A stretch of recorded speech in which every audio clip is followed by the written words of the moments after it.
When someone says the word currency to you, you'll probably think of the dollar, the pound, the yen, the peso, and the euro. But what do you know about Bitcoins? Almost 9 years ago, the cryptocurrency was created. We still don't really know by who, but Bitcoins have recently taken the world by storm. The digital currency is making it easy to make a transaction anonymously, with no middlemen, meaning no banks, no governments. And now Bitcoins can be used to pay for all kinds of things, from online games to booking hotels, even a trip to the dentist or into space. Today, many people are seeing Bitcoins as this terrific investment. And as we've seen in recent months, the value is soaring. But there are so many questions about Bitcoins. What's it worth? Why are the prices skyrocketing? How do I buy them? How do I save them? Where do I store them? What if I get hacked and drained of all my Bitcoins? The list goes on. I'm Kim Komando, and in this week's special Komando On Demand podcast, I'm going to answer all of the questions many of you have, but maybe you're just a little too embarrassed to ask. And to help me answer all these questions, I'm joined by renowned attorney Stephen Tepler. Stephen is a leader in electronic discovery and technology-related law. We're going to answer your questions about Bitcoins, and also we're going to talk about how the virtual money can be regulated.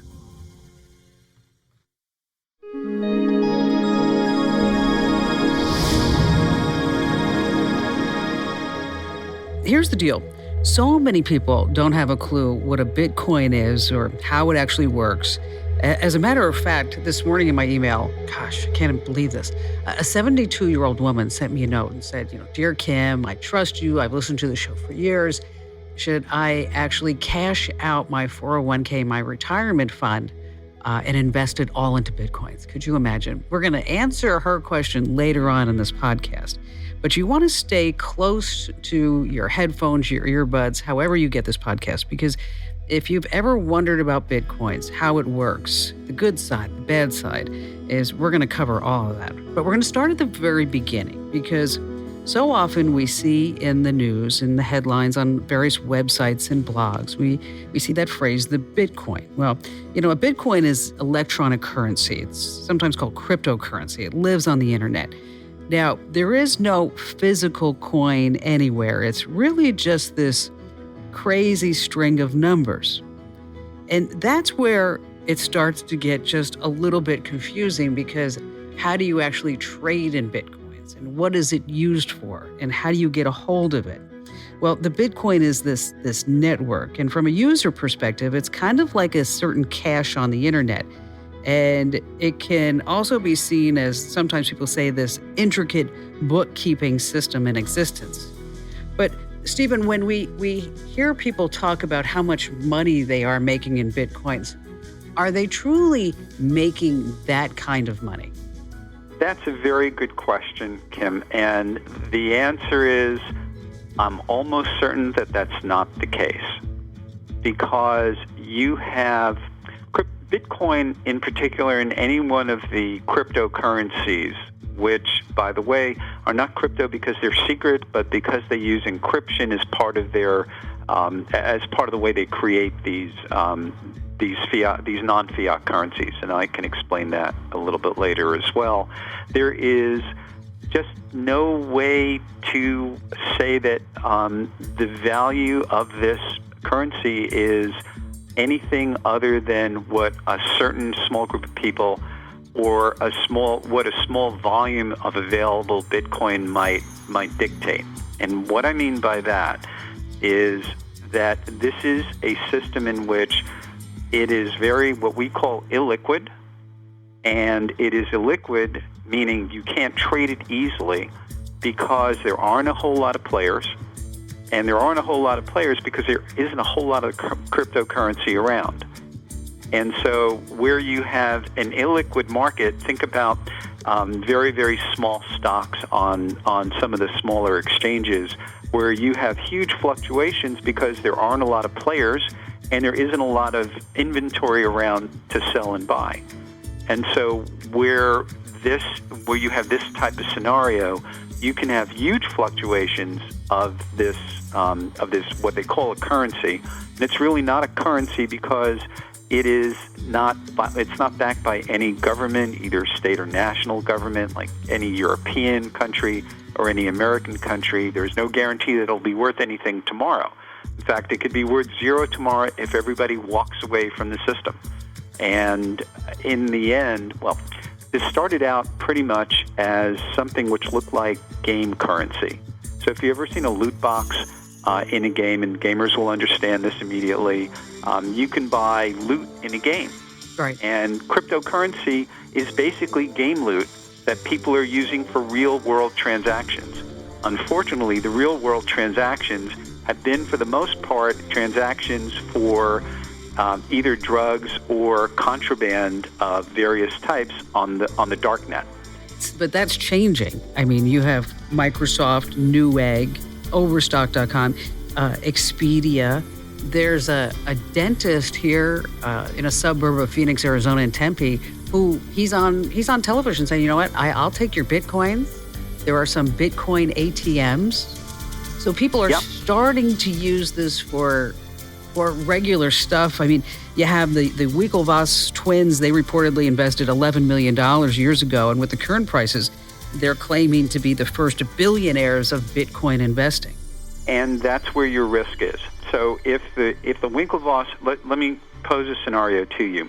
This is not a currency. It is a commodity. If you're comfortable trading commodities, then Bitcoin may be perfect for you. And unfortunately, as with most other commodities, it is totally unregulated, and there are a lot of scammers out there as well, because people know that that's where the money is. It is something which has caught the eyes of a lot of, let's call them, people who want to work outside the system. It permits, ostensibly permits anonymous transactions, which the IRS is looking into, because it really isn't totally anonymous. I think that was funny that the IRS is like, okay, well, wait a minute.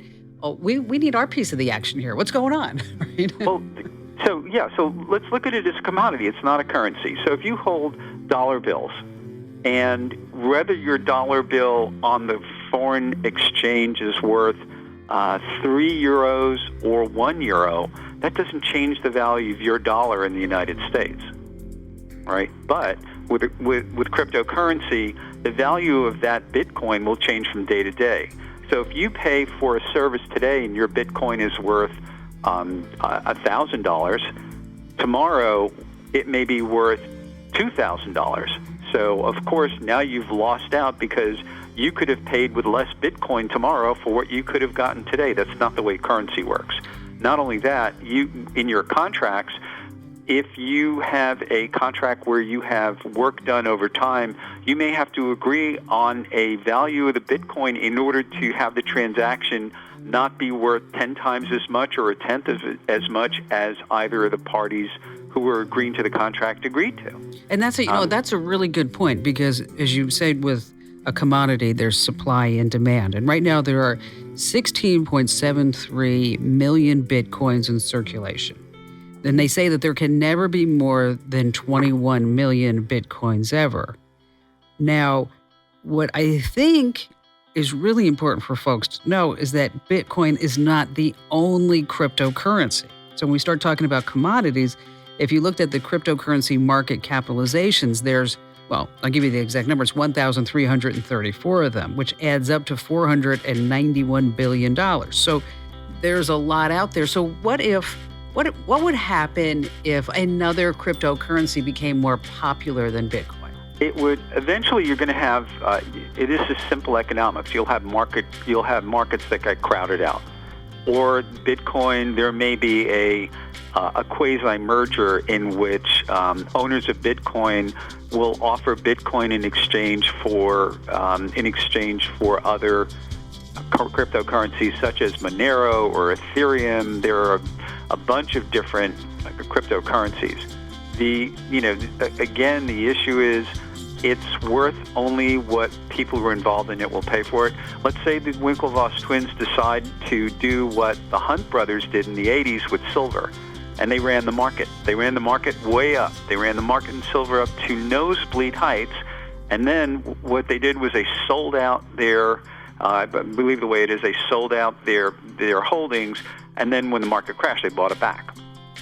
So, I mean, they were smart. Okay. That's what traders do every day. And this is, if you have a commodity, commodities get traded. And unless you are sophisticated enough to know when to move in and when to move out, which means you have to have the knowledge that the Winklevoss twins have, and you may not. And so the issue is, do you really, what is your taste for risk? And if you have taste for risk, remember that, Bitcoin may not be the star of the day in a year. And to your point about IBM and these other technology companies, it's not the Bitcoin that's attracting all the information, that's attracting all the attention, rather. It's the blockchaining technology underlying the Bitcoin itself. And remember, the Bitcoin is just a little piece of data that resides. Oh, by the way, we didn't talk about exchanges and the frailty of exchanges. Which we should. But before we go to that, I just want to answer our listener, 72-year-old woman in Chicago. The answer is, do not cash out your 401k and your retirement money and put it all into Bitcoin. And if you have an itch, if you do have an itch, what you do is you look at Bitcoin as an extremely risky investment and take out however much of that 401k you're willing to lose tomorrow. And then you can play around with it. And then you play around with it and see what happens. You may make a lot of money, you may lose it all, but as far as you're concerned, you've just pulled the handle in Vegas. So when I have actual currency, is that, you put the dollar bill, the 20, the 100, whatever it may be, you put it in your wallet.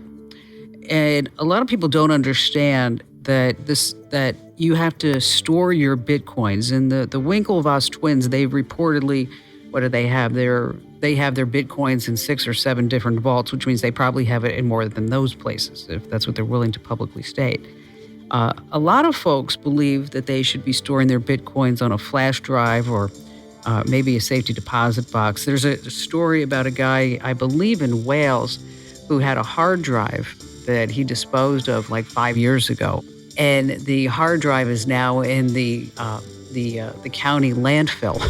And so he's trying to get permission to go dig out a hard drive from 5 years to see if he can get his Bitcoins back. It's not the Bitcoins don't live on your computer. Your passphrases yes. to access the exchange in your wallet, which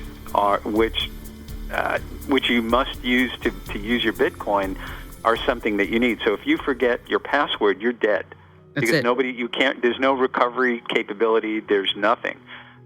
One of the risks also, and depending upon how there isn't just an exchange, there isn't just a wallet. There are 2 types of storage for Bitcoin. You can have live storage, which is not really that expensive on an exchange, or you can have what's called cold offline storage.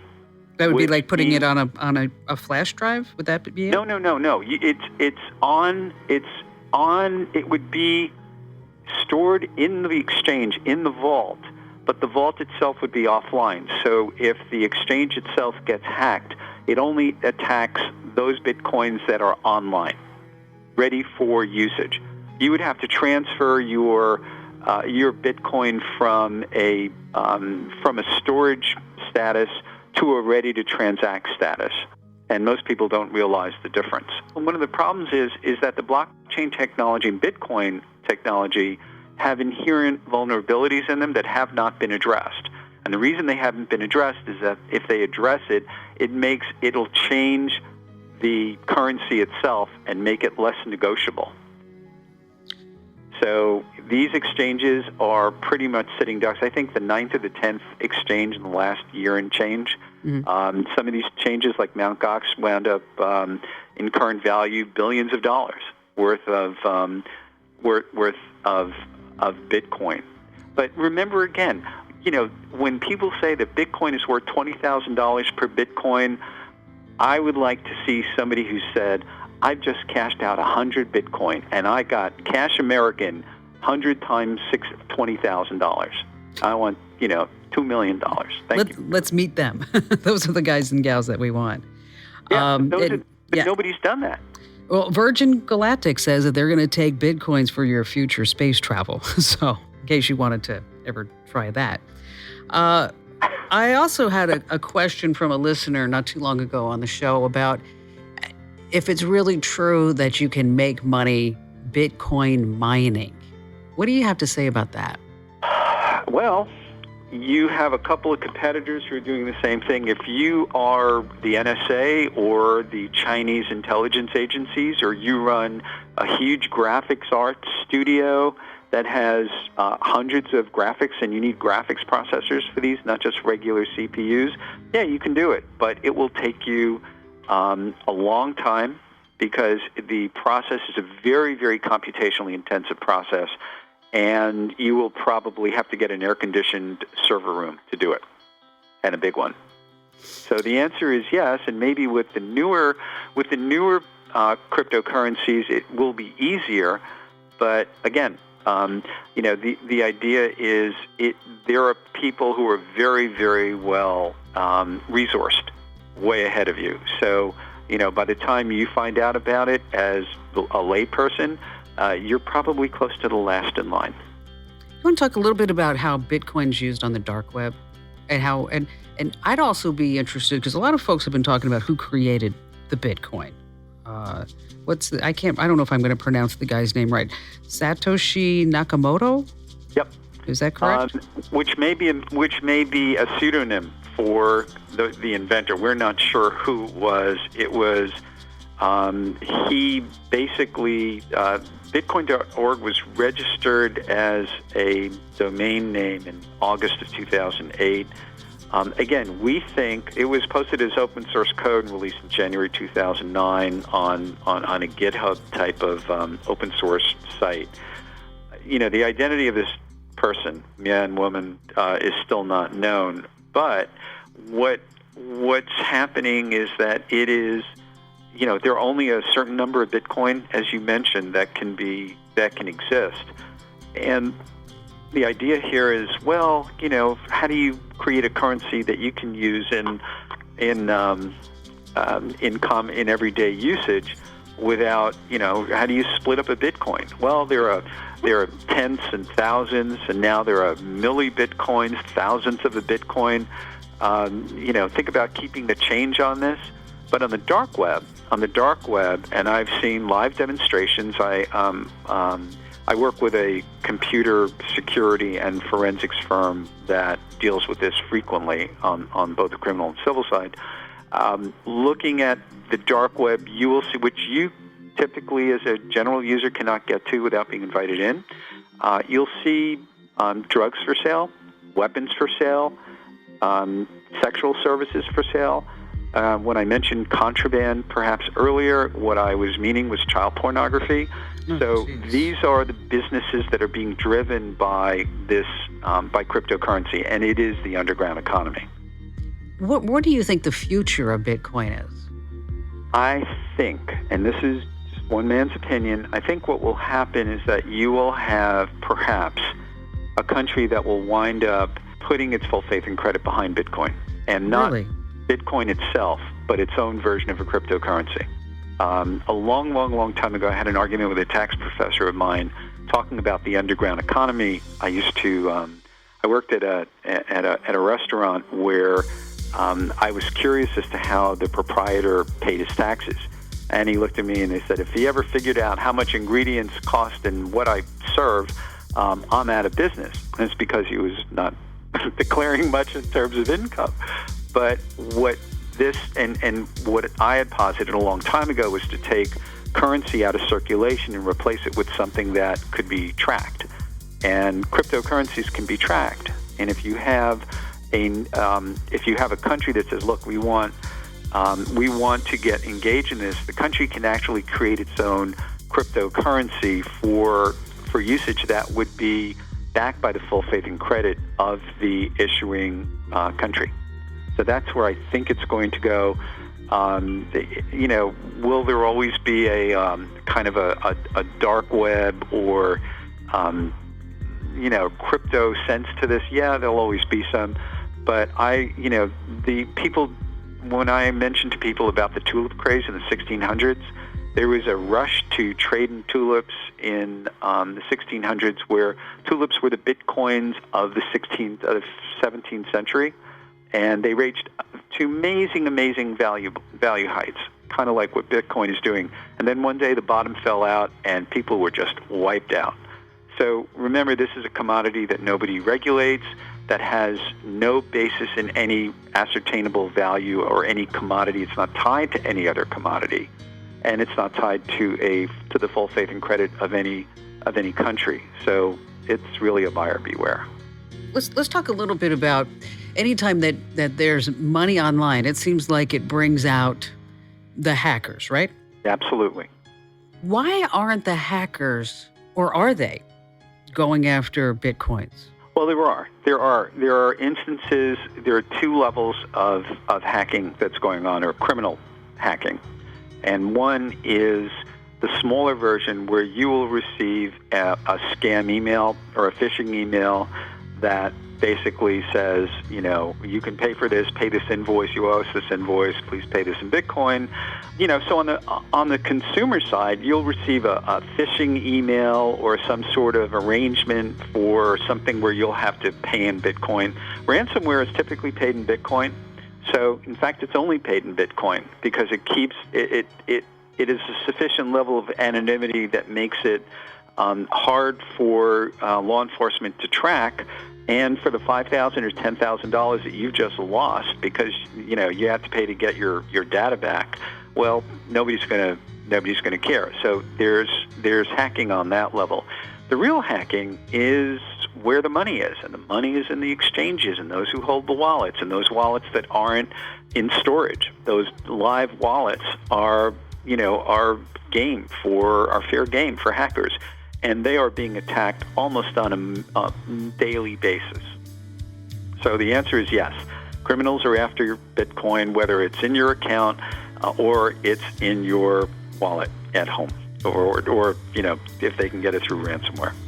Stephen, as you well know, not all transactions go wisely or the way that we want them.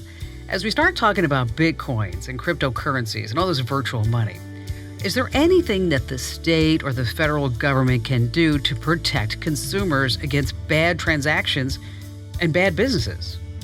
I think that you're going to. Well, as of last night, I'm the leader of a work group at the American Bar Association that's dealing with a recommendation by the ABA, by the American Bar Association, for state law commissioners for the states to come up with a uniform code, a uniform set of laws, like the Uniform Commercial Code or the Uniform Electronic Transactions Act, that can be adopted by all 50 states, that can start the ball rolling on getting a grip on how to control this species of commodity, to protect consumers and to kind of normalize it a little bit more. And we've just actually last night, this is news, we've just have gone thumbs up on the uniform state law commissioners to go ahead with their work. Our recommendation is that they go ahead with this work because we don't think that the federal government is either inclined or has the competency or the resources or the will to enact any legislation or impose any regulations, because it's hard enough for them to, I guess, wake up in the morning and go to work, apparently. So we think that rather than wait for years, perhaps, for the feds to work, that a good start would be to have a uniform state law across all 50 states that would start addressing some of the issues we've talked about today with cryptocurrencies. What would be the overriding positive effect of such legislation? It would shake out some of the scammers and the hackers. It would require possibly protections for people who are involved in it. It would certainly encourage more transparency in the transactional process, such that you could make sure that what you're seeing is what you're getting is what you're seeing, or what's being touted to you, and could also permit, if there were disputes, it would provide a reasonable legal interpretation of what your rights are if a dispute arises in connection with blockchain ownership or usage. But how do you take an online virtual currency and then apply real world legislation to that? Well, It's going to be very difficult.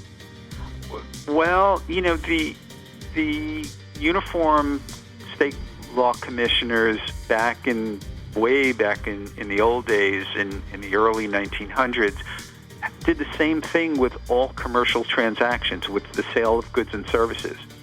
And they were faced with an incredible number of issues. When you go to law school, your first year or second year of law school, you'll eventually take commercial transactions and your eyes will spin on the evolution of Articles 1 through 9 of how commercial transactions, who is a consignor, who is not a consignor, when is delivery considered to have been made, what about notice in the case of a breach, what about an anticipatory breach. All of these things can be applied and evolved to address Bitcoin ownership and transaction, and I think, and rights and obligations. And that, I think, would be a good step to know that, hey, you're in the state of X.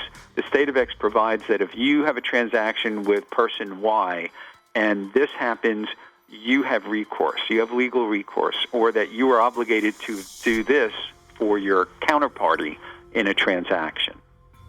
So in the case of my dentist that wants to take my Bitcoins, if he totally screws up my mouth, then I have some recourse. Yeah, but think about this. You've paid how much? Okay, so you pay him 1 Bitcoin for a filling, implants, yeah, or whatever. I'm right. just hypothesizing. Okay, and 3 months later, everything bad happens, and you want your money back, and you get, you tell him, I want a refund, and he'll say fine, but in the meantime, Bitcoin has gone up by, 2 times, so he pays you back a third of a Bitcoin. You say, wait a minute, I gave you a Bitcoin. No. You gave me, $10,000 worth of Bitcoin. What happens if Bitcoin goes down? You then probably get a full Bitcoin back and say, wait a minute, no, the value of your services was $10,000. I want $10,000 worth of Bitcoin. That's 1.6 Bitcoin now. Let me tell you something. I'm fascinated by Bitcoins, and I'm going to follow all of the highs and lows of the Bitcoin saga. So make sure you keep listening to my podcast and my national radio show. And you want to subscribe to my podcast and read my articles. We've got everything you need to operate wisely in the world of technology. My website is good education, and it's totally free. Let me tell you, it just doesn't get any better than that. And I want to say a special thank you to my guest, Stephen Tepler, and the sponsors of this podcast. And just a reminder, if you're not already getting my podcast delivered to you automatically, make sure that you subscribe on Apple iTunes or Google Play. And by the way, this podcast is not The Kim Komando Show. You could learn more about The Kim Komando Show podcast by heading over to getkim.com. That's getkim.com.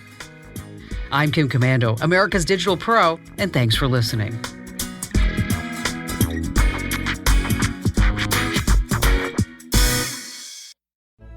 Your happily ever after is waiting for you in the Chrysler Pacifica and Pacifica Plug-in Hybrid.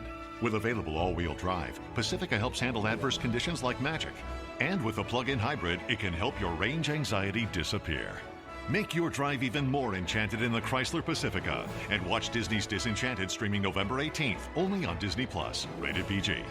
Disney Plus subscription required. Must be 18 plus to subscribe. EPA estimated 520-mile total range with a fully charged battery. Actual mileage may vary.